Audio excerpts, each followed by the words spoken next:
Salut à tous et bienvenue dans cette nouvelle vidéo où on va parler de Retour à Zombieland, film réalisé par Ruben Fleischer qui nous a fait précédemment le premier Zombieland, Gangster Squad et Venom. L'histoire se déroule quelques temps après les événements du premier film, donc on suit toujours nos quatre héros qui sont en train de survivre dans ce monde totalement apocalyptique. Sauf que là, il y a une grosse menace, c'est que les zombies, ou du moins certains zombies ont évolué, sont devenus plus intelligents, plus forts, plus rapides. Donc du coup, nos personnages vont devoir aussi redoubler de vigilance pour éviter de se faire bouffer. Et aussi, un autre problème, c'est que certains personnages vont vouloir évoluer au sein du coup de la société.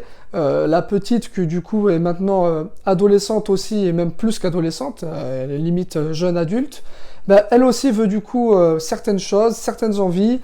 Donc du coup, ils vont devoir un peu affronter tous ces problèmes. Et du coup, qu'est-ce que ça va donner? C'est là donc la réponse. Déjà, il faut savoir une chose, c'est que le film sort le 30 octobre, donc du coup, pas de panique, il n'y aura pas de spoil de ma part, comme d'habitude. Mais voilà, je tiens à vous le repréciser, pas de problème, surtout que le film n'est pas encore sorti au moment où je fais la vidéo, donc ne vous inquiétez pas, il n'y aura pas de spoiler.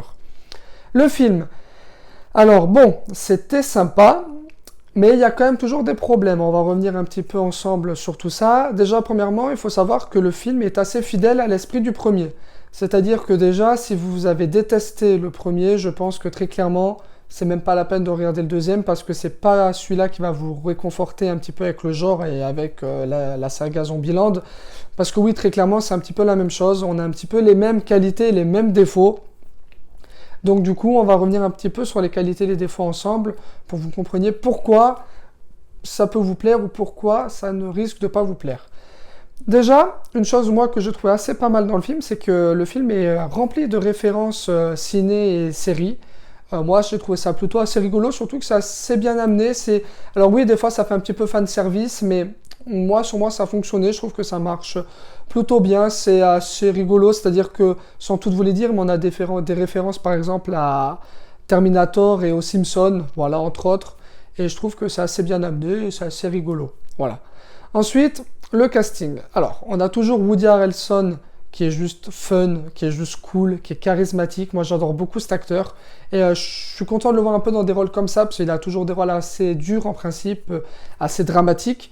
Et de le voir un peu faire un rôle un peu fun, où il s'éclate un peu dedans, moi, je prends vraiment beaucoup de plaisir à le suivre dedans. Ensuite, Emma Stone. Alors, j'adore Emma Stone, je la trouve pétillante, même à l'écran, elle rend toujours très très bien, j'aime beaucoup cette fille, mais je trouve que son personnage est un petit peu nunuche, un petit peu con, et du coup, voilà, c'est plus un problème avec son personnage, et voilà, c'est Emma Stone, mais elle n'a pas besoin de jouer et de montrer l'étendue de son talent pour faire ce qu'il y a à faire dans Zombieland, c'est logique. Ensuite, Jesse Eisenberg, alors moi, c'est un acteur que je déteste, mais je l'aime bien dans ce film-là, et même dans cette saga-là. Grosso modo, voilà, en fait, que j'aime Jesse Eisenberg que dans cette saga Zombieland, parce que sinon c'est un acteur que je n'aime pas du tout.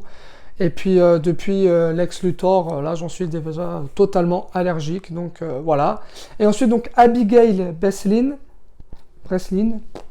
Alors elle, donc du coup la quatrième du groupe, la plus jeune. Moi je trouve que son personnage, osef total en fait. Elle m'inspire rien, m'évoque rien. Et honnêtement, je trouve que c'est même limite un petit peu le point faible de ce film-là, en tout cas du 2. C'est ce personnage que je trouve vraiment sans intérêt. Enfin, pas sans intérêt, parce que c'est ce personnage qui va faire un peu avancer l'intrigue au final. Mais voilà, quoi. C'est celle où je trouve on est le moins attaché, où on s'en fout et elle peut mourir ou survivre, on s'en tape complètement. Voilà. Et ensuite, du coup, on a un nouveau personnage qui est le personnage de Madison, qui est joué par Zoe Deutch. Alors elle, en fait, c'est vraiment le personnage running gag, voilà, qui va faire du gag non-stop. Donc c'est un personnage très stupide. Et du coup, voilà, ça va fonctionner par moments, ça va pas du tout fonctionner par d'autres, ça va même être lourd par moments. Et en fait, du coup, je trouve que ce personnage est un petit peu à l'image du film, c'est-à-dire que ça va être sympa, mais ça va être lourd et ça va vite devenir lassant. Et son personnage, Zoe Deutch, donc ça va être un petit peu ça. Donc c'est vraiment la blonde dans toute sa splendeur, quoi. Elle est, voilà, je joue vraiment la fille stupide, un peu attachante par moment, par contre, mais qui est là vraiment pour envoyer de la punchline débile en permanence. Donc du coup, voilà, ça peut vite devenir lassant. Donc du coup, ça c'est un petit problème sur la durée. Et voilà ce qui est en fait des personnages et du casting. Ensuite, au niveau de la réalisation, on a une réalisation qui est assez propre, assez basique. Alors après, Ruben Fleischer, c'est quand même un mec qui a fait des films qui avaient une bonne réalisation. Je trouve que du coup, c'est un mec qui sait réaliser. C'est simple, il n'y a pas de fioritures, mais c'est assez efficace. Et il y a d'ailleurs dans le film un plan séquence que je trouve vraiment très très bien, qui est vraiment top même. Moi, j'adore les plans séquences, donc j'étais très content de voir ça. Donc du coup, voilà, c'est une réalisation assez basique, mais avec un plan séquence qui est vraiment très intéressant au sein du film.